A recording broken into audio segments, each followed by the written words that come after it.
Convido a todos novamente para retornarem aos seus lugares, para darmos então continuidade ao evento. Nosso próximo palestrante é o Dr. Scott Bickel, que abordará sobre o tema Mecanismos da estimulação do músculo, mudanças recentes na ativação muscular. Por favor, Dr. Scott Bickel.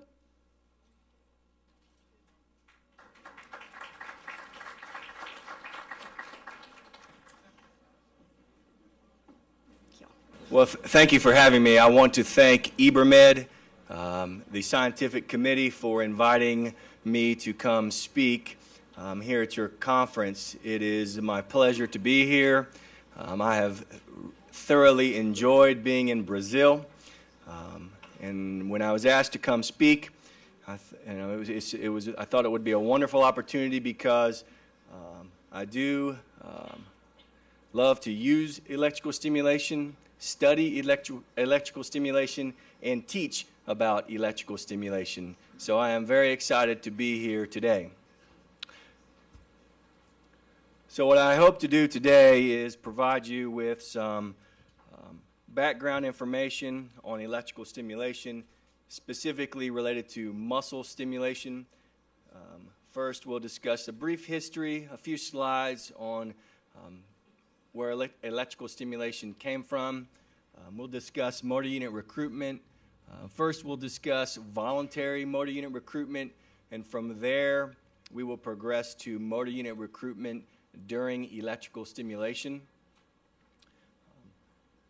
After the discussion of motor unit recruitment, we will talk about different parameters of stimulation and some important things to remember when selecting parameters. Then I'll just give a few slides on some evidence to discuss evidence-based practice. I know there will be other talks later that may have more, but I do want to provide some solid evidence to support the use of electrical stimulation for the purpose of muscle strengthening. And then I'll provide a little information on some future directions for research, some areas that we are studying and looking to go in the future. So let's start with a brief history of electrical stimulation. So electricity, has been around. It was first reported in 2750 BC. That there were certain fish that they noticed, gave them shocks, considerable shocks. Static electricity was noted by the ancient Greeks, 400 BC. But then when we just start thinking about muscle stimulation, it was, to my knowledge, what I found was Pfluger, in 1859, was one of the first to use electrical current to deliberately make muscles contract. Electrical stimulation, however, has been used for purposes other than stimulation of muscle. In the late 1800s, early 1900s, they would provide electric air baths for such conditions as paralysis, pain, torticollis, or people who are in a general low state of health. They also use it for pain. They use this thing called drawing sparks. I'm not sure what they're doing here, but I would probably not volunteer for that.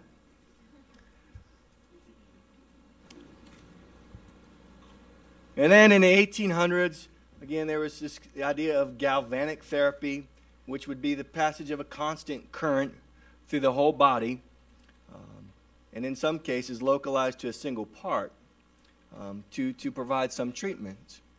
And in support of muscle stimulation, Galvani's nephew hooked up electrodes to a recently executed criminal. And this was his quote: "On applying the conductors to the ear and to the rectum, such violent muscular contractions were executed as almost to give the appearance of reanimation. So using electrical stimulation to make muscles contract is not a new thing, is my point.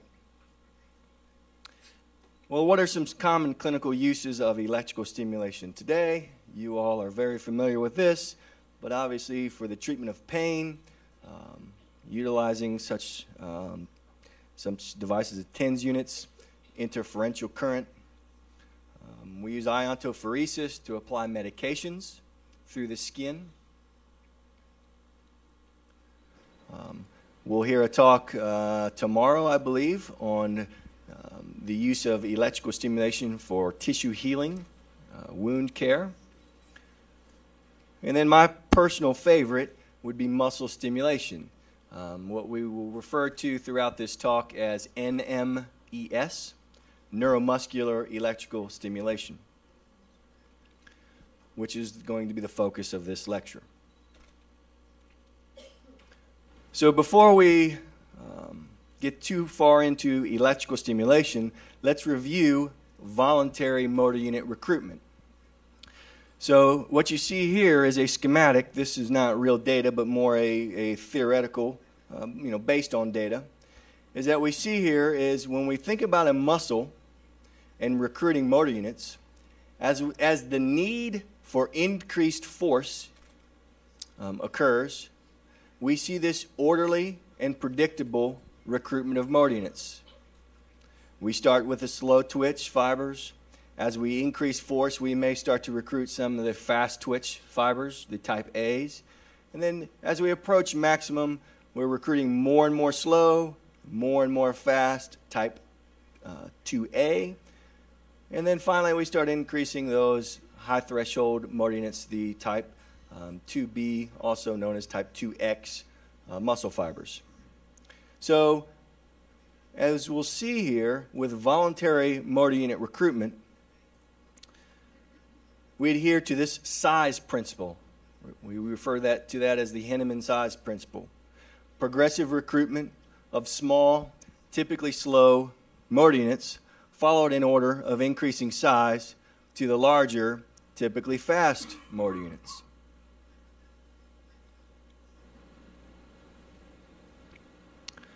There are exceptions to the rule. This doesn't always occur. Sometimes in ballistic type activities, we may see fast recruited before slow.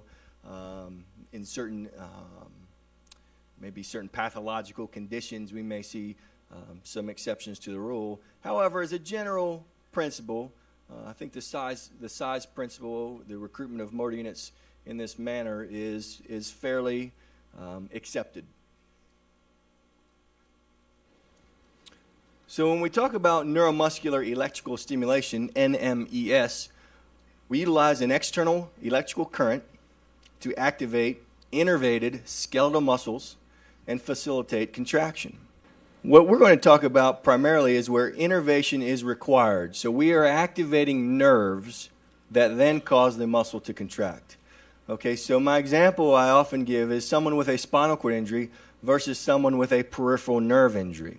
The person with a spinal cord injury has their injury at the central, in the central nervous system. The peripheral nerves are intact, and you can make the muscles contract with conventional electrical stimulation. You take someone who has had a peripheral nerve injury of say, certain duration where the peripheral nerve has degenerated, you will have a very difficult time making the muscle contract. Okay, it can be done with electrical stimulation.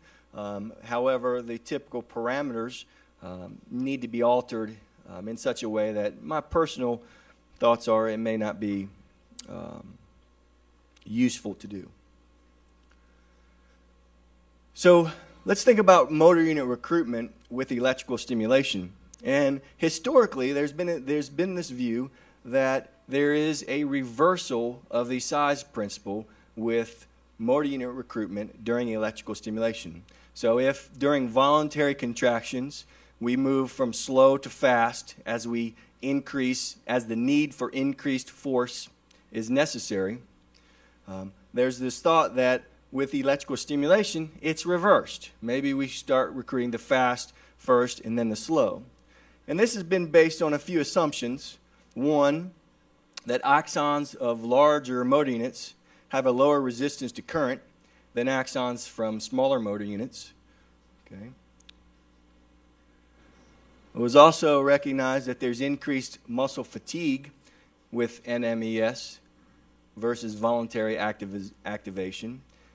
So that led people to think that maybe there's a reversal of recruitment.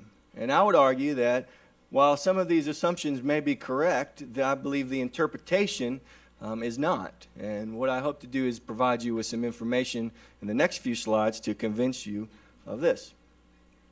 So the initial studies of the nerve's resistance to current were done in animal models. They utilized whole nerves. Whereas we see with, when we do electrical stimulation to our patients or to our research participants, we use surface electrodes and we pass the current through the skin. And different factors affect the stimulation, the current, when applied to humans. You've got geometric factors, considering the location of the axons underneath the skin, the orientation of the axon to where the current is flowing. We just know current is flowing somewhere between these pads. Okay, we're not exactly sure where it's going. We also know that peripheral nerves, they branch, and when they branch, they change sizes. Okay, there's impedance, resistance to current flow by the skin and the subcutaneous fat. So we have a lot of different factors to consider when we're thinking about what the current is doing and where the motor units are, as opposed to what happened in those early studies where they took a nerve out or they dissected a nerve and they applied a current to make the whole muscle contract. Okay, so keep that in mind as we progress.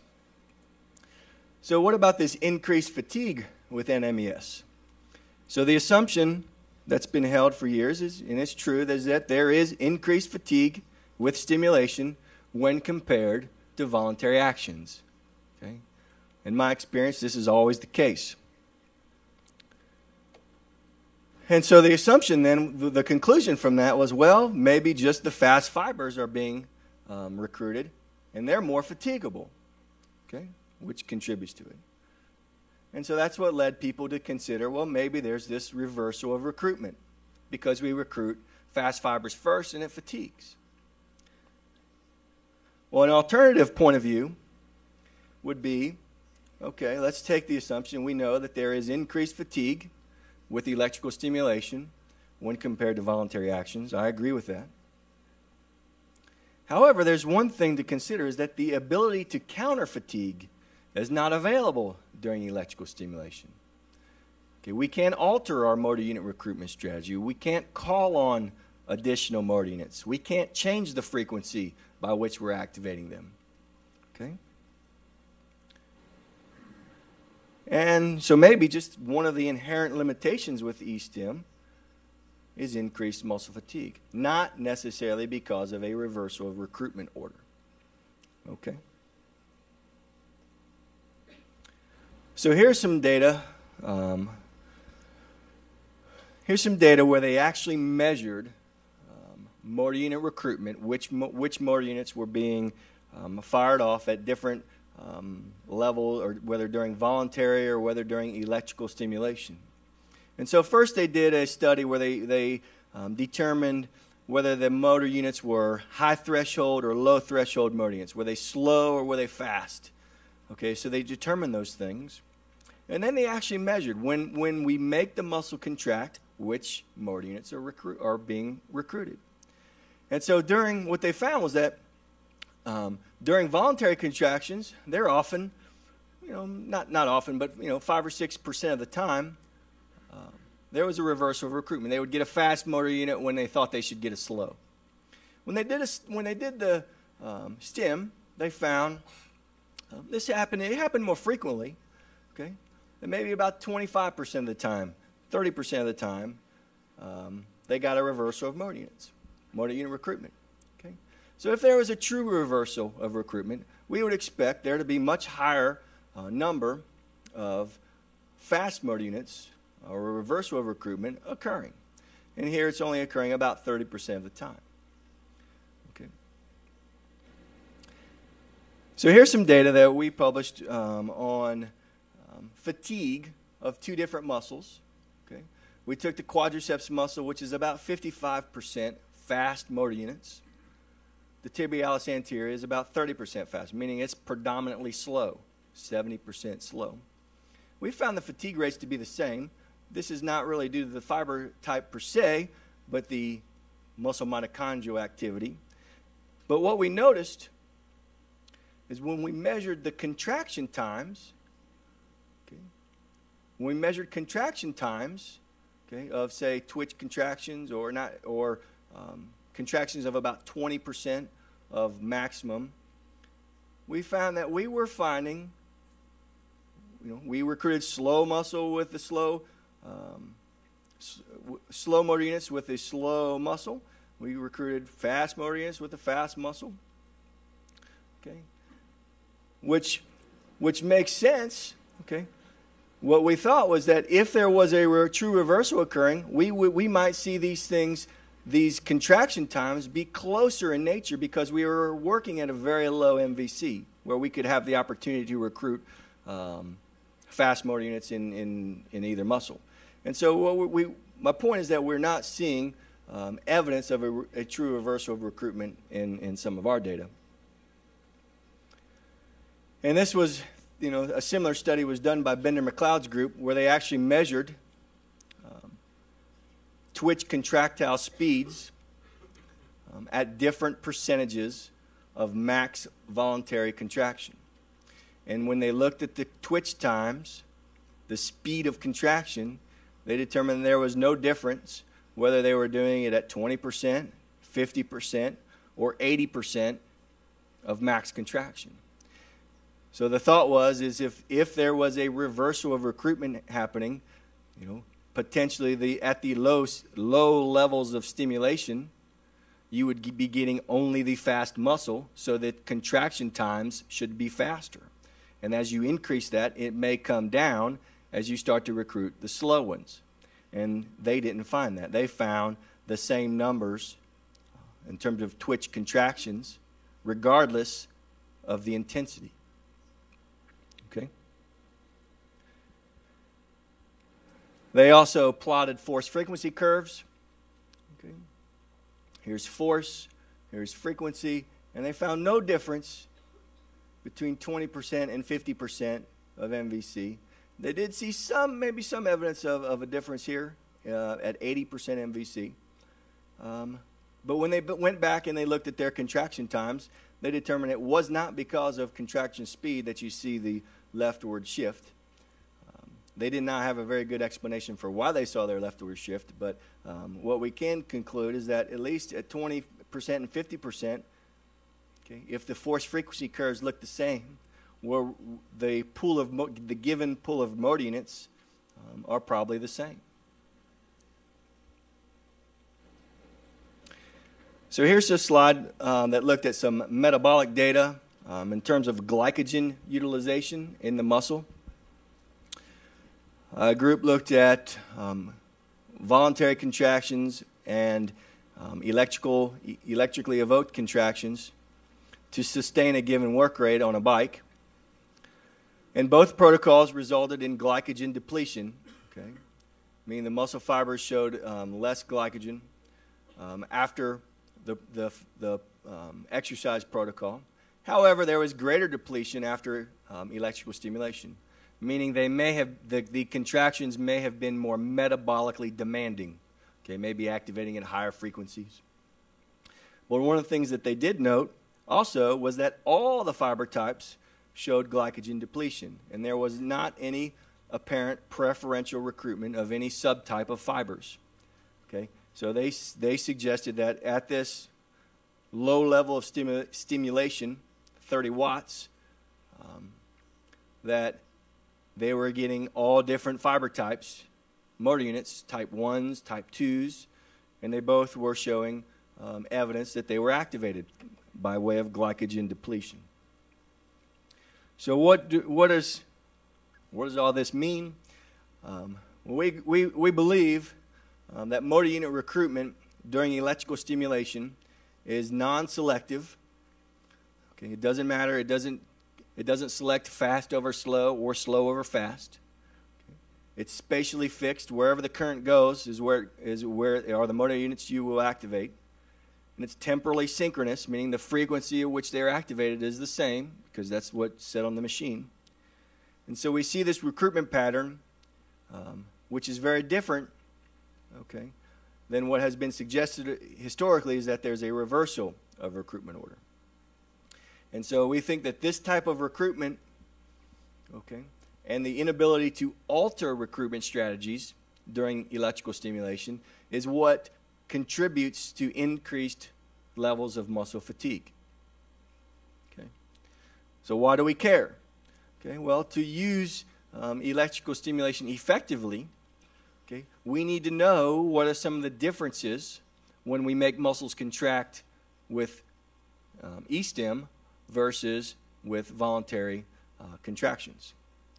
So we'll talk more about this as we proceed. So let's look at some of the different types of electrical current and some of the specific parameters that are used. So types of current with electrical stimulation. You can kind of think of these things in some major categories. We have alternating current versus pulsed currents. We have variations of alternating current, referred to as burst modulated, okay, what you would typically think of as a rushing current, which Dr. Ward will discuss, Aussie current, and then the interferential currents, okay, burst modulated. Then the pulsed currents I think of as the symmetrical biphasic. This is monophasic here in this slide, but symmetrical biphasic currents, tens units, high volt stimulators. Okay, so there's lots of different types of currents. This is a figure from Dr. Ballou's text that says basically we've got direct current, we've got alternating current. Do I use a symmetrical waveform, asymmetrical waveform, balanced, unbalanced, pulsed current? Should I use monophasic? Should I use biphasic? There's a lot of different options. And now what we hope to do, I think, throughout this conference is give you some basis for why you select certain currents. Maybe is one better than another, or are some currents just doing the same thing? But we need to understand some of these different parameters. Okay, and the terminology is confusing, I must admit. We've got brand names like Coke, okay, versus what it is. It's a soda. So we got brand names, we got the description of the waveforms, we have slang terms that we use. My terms may be different than your terms. Okay. For example, Russian current, Aussie current, interferential, galvanic, high volt, low volt, microcurrent, all these different terms, okay, that are all electrical stimulation, but used for different things. So we need to understand a lot of the differences. So my talk, we're going to focus primarily on two waveforms and how they are used to activate muscle. Other speakers later today will discuss some of the other currents, and actually some tomorrow and the next day. So let's take this symmetrical biphasic pulsed current. Most commercially available stimulators offer this waveform, okay, or at least something like it. They may not call it symmetrical biphasic. They may call it something different, but I think this is the most appropriate term. Okay, and so the use of this type of current, this type of waveform, okay, will be dependent on how they set the key parameters. And those key parameters that we're going to discuss would be the amplitude, the pulse duration, and the frequency. So when I refer to amplitude, okay, I think of, and we're referring to, the magnitude or the intensity of the current.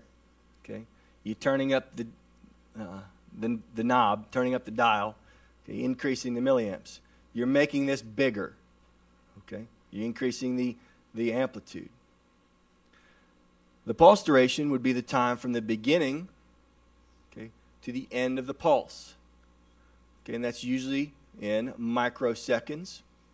Okay, and if we use a short pulse duration, we can use one application. If we use a longer pulse duration, it's primarily for a different application. Okay, and then the frequency. How fast do these pulses come? So if this is one pulse, this is 2 pulses here, and that's 1 second. This is at 2 hertz. Okay.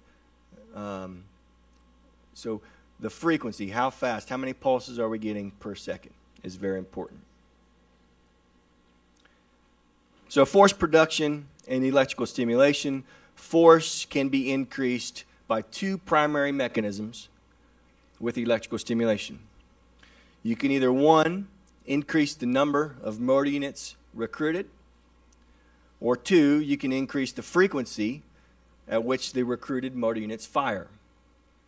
Okay? So to increase the number of motor units, you typically would increase the current amplitude, and you can also accomplish this by increasing the pulse duration. To increase the frequency is obvious. You increase the hertz, the frequency on the machine. So how do we know this? What is some evidence to support this? This is a classic paper published in the early 90s that used MRI, magnetic resonance imaging, to map which motor units or which part of the muscle was active during different intensities of stimulation. Okay? This was a control subject. This is the control condition. Okay? The dark pixels would be considered active muscle. The light pixels, muscle at rest. As you increased the amplitude of current to get 25% of max contraction, maximum force production, you activate motor units throughout the quadriceps muscle. Okay, one of the things that I like to point out on this slide is that even at 25% of maximum force production, you recruit motor units that are down, muscle fibers that are down by the femur. Okay, so it's not just superficial muscle fibers that are being activated. The nerves may be superficial, but where they go from there, who knows? Obviously, some of them go down deep within the muscle, down by the femur. And as you increase the amplitude more to evoke 50% of max, you just see more and more muscle being activated. You hit 75% of max, you see a lot more of the muscle being activated. So you see this progressive increase in the amount of muscle that you recruit as you increase the amplitude. Okay, and the conclusion is that you increase the number of motor units with this parameter. Here's another slide from the same paper, and these are 7 different people. Okay, 7 different people. I believe this condition was at 75% of max force production. And my point in showing this is that it's different from person to person. Okay? It's different from person to person because of a lot of those factors we mentioned on the slide, where the electrodes are, skin impedance, motor unit or motor axon, location, geometric factors. So it's going to be different from person to person. Okay? But what we do know is that increasing amplitude, you get more force, primarily by the number of motor units. And here's just several different studies that did this. Looked at the amount of muscle activated. This is cross-sectional area of muscle that's active. This is torque here. And we see a nice linear relationship. Okay. It's been done 3 different times. This was our paper. We got the best results. 0.93 R squared in terms of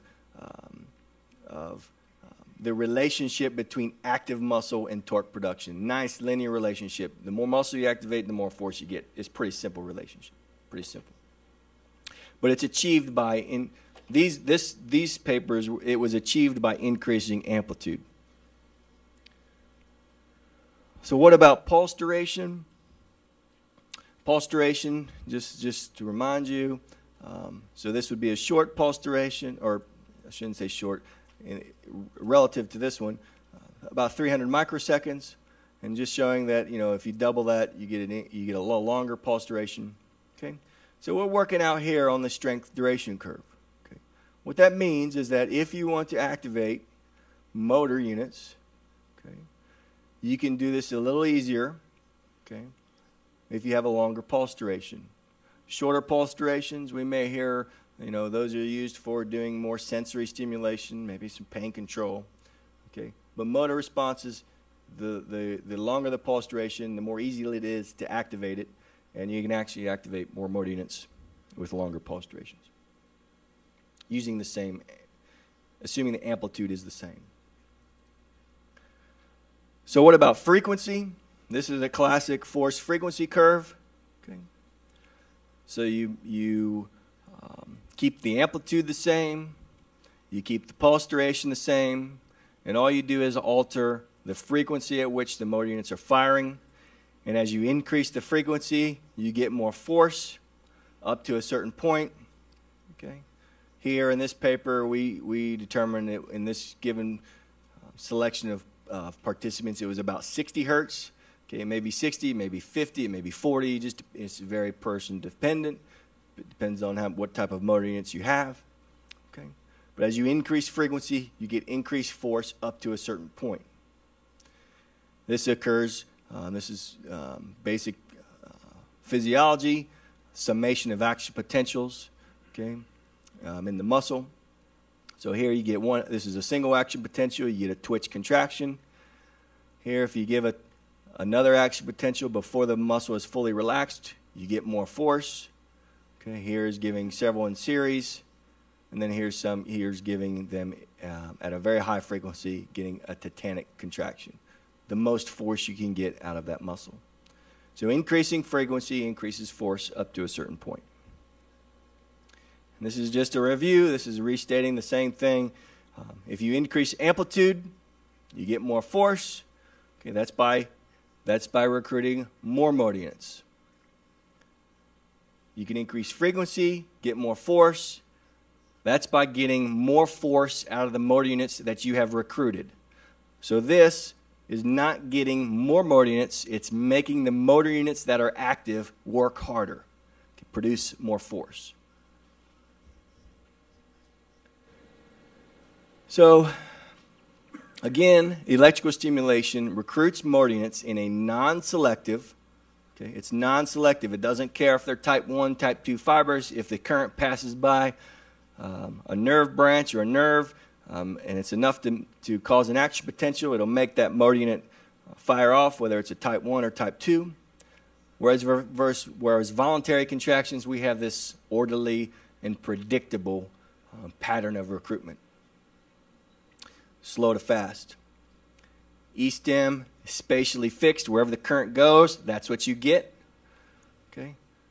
Voluntary, you have this orderly motor unit recruitment.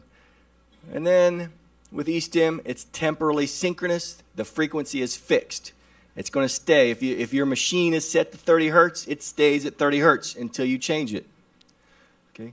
Voluntarily, my motor units may be firing off. They're going to fire off at the lowest frequency possible to sustain force production because it's trying to conserve energy. Okay, you can't do that with electrical stimulation, at least not very easily, not without some engineering assistance. So let's go revisit this increased fatigue with E-stim. So we get increased fatigue when we use electrical stimulation to make muscles contract when compared to voluntary actions. We have to remember that the ability to counter fatigue is not available during E-stim, okay, unless you turn up the current, turn up the frequency, which is oftentimes very hard to do on a unit in mid-treatment without stopping and starting again. Okay, and so one of the limitations with E-stim is you do get increased muscle fatigue. Okay, it's just one of the problems, which I think leads to future research. How can we optimize that stimulation pattern? How can we make the stimulation better? How can we make the units better? And that would be a nice area of research. So we'll review the waveform options.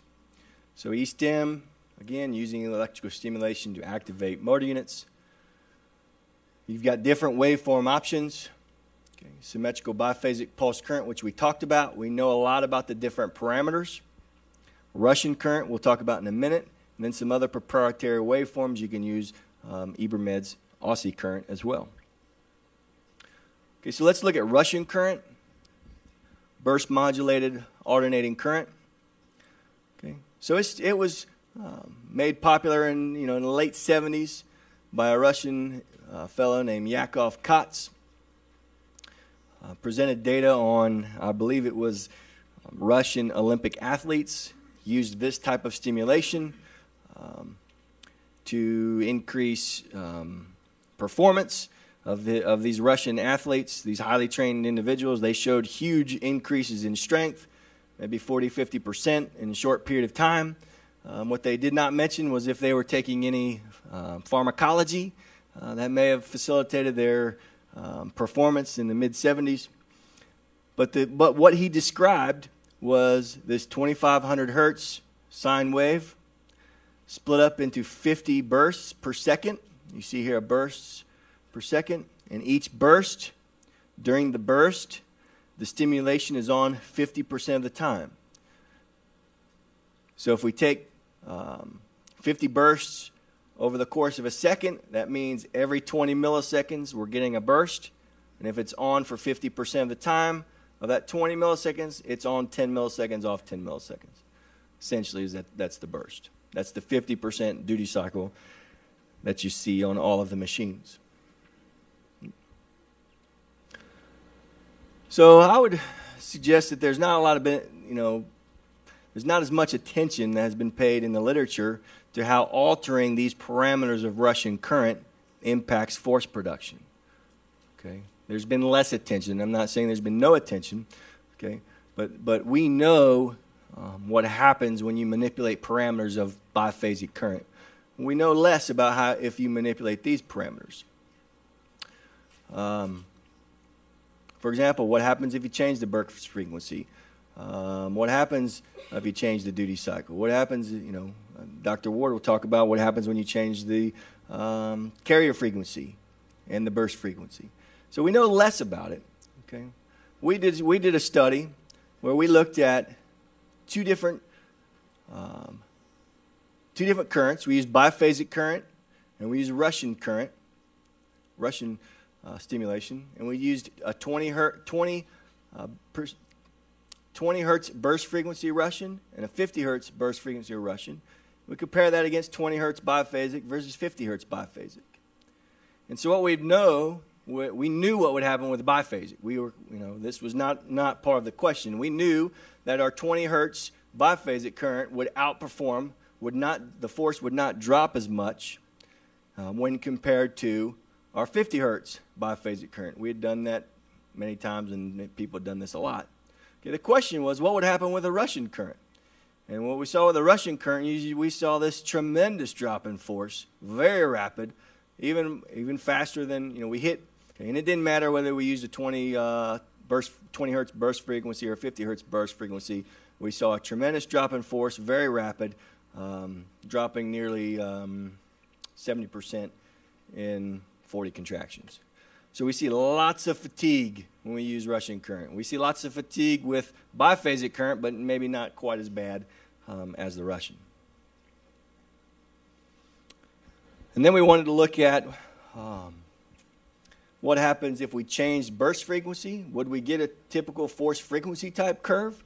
So this is what we see with our biphasic. It's kind of still rising here, which makes it look a little odd in terms of the force frequency curve. But you see this as you increase frequency, we increase force. Okay? That relationship's been well established. Nothing new there. Okay? When we did the same thing with Russian waveform, We used different burst frequencies. Okay. It didn't matter which burst frequency we used. We pretty much got the same amount of force. Maybe a slight decrease with 10%, with the 10 hertz burst frequency. So this Russian waveform is it doesn't do the same things. You would think, at low burst frequency, it doesn't mean you get less force like it does with the Russian or with the biphasic. Okay, so there's differences in force production and fatigue between these two different currents.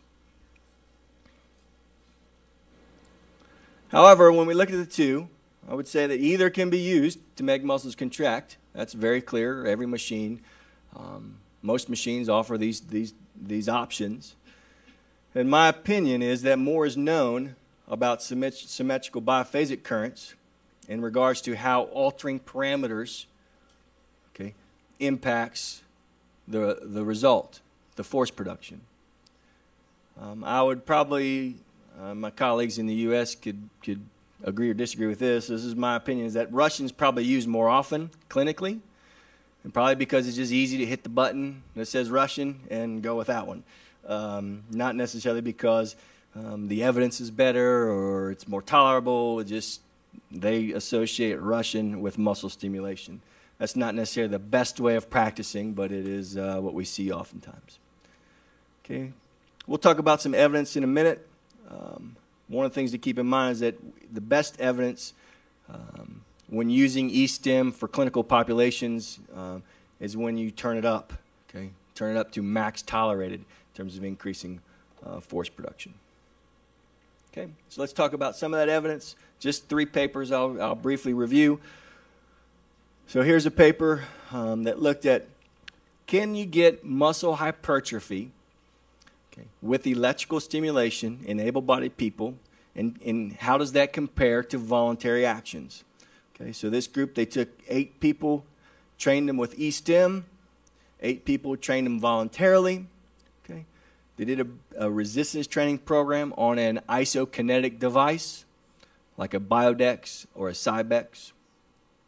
Okay, they did 3 to 5 sets of 10 for 9 weeks. So it's a 9-week program, and they did it at a very high intensity, 70% of max. What they found was the E-stim group, the muscle that was trained, they saw about a 10% increase in muscle size in 9 weeks. Okay, whereas voluntary contractions only about 3 or 4% increase in size. Okay, because if you think about it, with voluntary resistance training, you get stronger in 9 weeks, but those strength gains are typically a result of improved recruitment, not muscle hypertrophy. Improved voluntary recruitment strategies. Okay, whereas with the E-stim, okay, you don't have to fool with increasing your motor units recruitment strategies because the machine's doing it for you. Okay, so you immediately start increasing the muscle size. So the early phases, okay, you get more hypertrophy than you get with voluntary. If you carry this out for 20 weeks, I'm not sure what would happen. So hypertrophy was greater with the electrical stimulation than with voluntary resistance training. You can do it. Okay, however, you got to be intense. Okay, 70% of max. That's a very high intensity. Okay, some patients probably can't tolerate that, but some can. Okay, so voluntary efforts may limit hypertrophy early on. Okay, because the early gains in strength are typically due to neural adaptations. So here's a paper that's referenced a lot in terms of the use of E-stim in patient populations. This was Lynn Snyder-Mackler. I think she came to speak here 2 years ago. Okay, her paper was published in 1995, looked at strength, muscle function after post-op ACL. Okay, and the bottom line with her group, I won't go into all the details, but the group that got E-stim had a improved recovery of function as compared to the group that did not get E-stim. Okay, and a key point that I'll just make again is that the stimulation was done at high intensities, max tolerable, about 70% of maximum voluntary contractions. Okay, so very intense. Okay, if you want to use the E-stim and you want it to be effective, you have to turn up the current. Okay, here's a very recent paper, just came out this year, by a friend of ours, Jen Stevens-Lapsley. A very well-controlled study, looked at standard physical therapy versus standard physical therapy plus an E-stim protocol. The E-stim protocol was done 2 times per day for 6 weeks. It was done at home. Okay. They did 15-second isometric contractions. So really they just added 30 contractions per day for 6 weeks. And they did it at max tolerated. And what they found was that this attenuated the loss of strength and improved functional outcomes in the group that received E-stim. And remarkably, the gains persisted for up to 1 year. Okay, with doing it only for 6 weeks. So that was pretty interesting. Very solid evidence to support the use of E-stim in this patient population. So electrical stimulation is also used to make muscles contract, say in people with neurological injuries, often referred to as FES, functional electrical stimulation, using E-stim to produce limb movements important for ADLs or other functional activities. Dr. Johnson will discuss these in great detail tomorrow. Here's a brief, I'll just give you some data from our work in people with spinal cord injury and making muscle grow. We were interested in muscles, how to make them bigger. And so we did a protocol where we used electrical stimulation, 30 hertz frequency. We used a 450 microsecond pulse duration, so this was symmetrical biphasic current. We had people with spinal cord injuries. They had no voluntary activity of the lower extremities. They did 4 sets of 10 knee extensions. They did it 2 days per week for 6 months. Okay, and as they got stronger, if they could do 4 sets of 10, if they could complete them all, we'd put a little more weight on their ankle. You can see this guy has an ankle weight on there. And the participants did this at home. And you can see over the course of 6 months, this is one guy. His muscle size, his muscle hypertrophy increased about 60%, okay, in 6 months. So this is him pre-training, 3 months and 6 months. Okay, we don't need to do statistics to know that that's significant. Okay, significant increase in muscle size. Okay. So what are some future directions? And then, maybe, if you're thinking about doing some research, some work in E-stim, I really think optimizing these E-stim protocols is a good area because of the known fatigue that occurs. I think long-term outcomes, we often do these studies for short periods of time, and we know what happens in short term. We don't really know much about long-term. That's why that paper by Jen Stevens-Lapsley was pretty remarkable when she carried it out for a year or followed patients for a year. I think oftentimes we need to test, we often, as university professors, we do projects with able-bodied subjects and think that they're going to relate to patient populations, but in my experience, sometimes it does not always work out the way you think it will when you translate it to a patient. So I think translating findings to more patient populations is critical for physiotherapists. Here's a study that we did. We published this in Muscle and Nerve, where we looked at the relationship between pulse duration and pulse frequency on muscle torque production. And so what we found was that if we increased the frequency and decreased the pulse duration, we knew what kind of force it would get.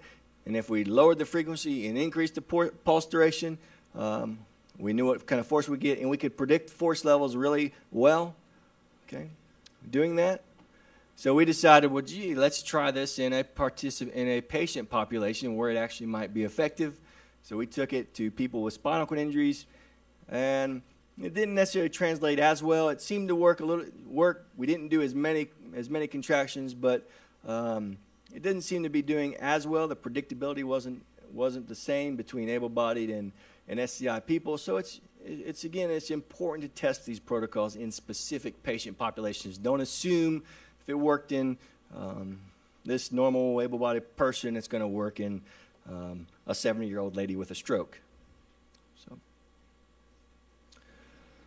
So, as I mentioned, again, there's a lot of muscle fatigue that occurs with E-stim. This is just some data that we had on older women over 65. They would do a voluntary fatigue protocol, okay? And then they did an E-stim protocol, and the E-stim, they always fatigued more. No surprise, but how can we improve that? How can we get better? And then what are some benefits of using different waveforms? Maybe using different waveforms we can get different results. How do we translate? Maybe some waveforms are good for some patient populations and other waveforms are good for another. Who knows? But it's worth investigating. So I think I've completed my objectives. At least I hope I have. Just to summarize, E-stim is an excellent tool to facilitate contraction of skeletal muscle. Okay, but as Dr. Ballou mentioned, it needs to be used in conjunction with other therapies. It would never be your only line of treatment. Okay, its widespread use is probably limited for several reasons.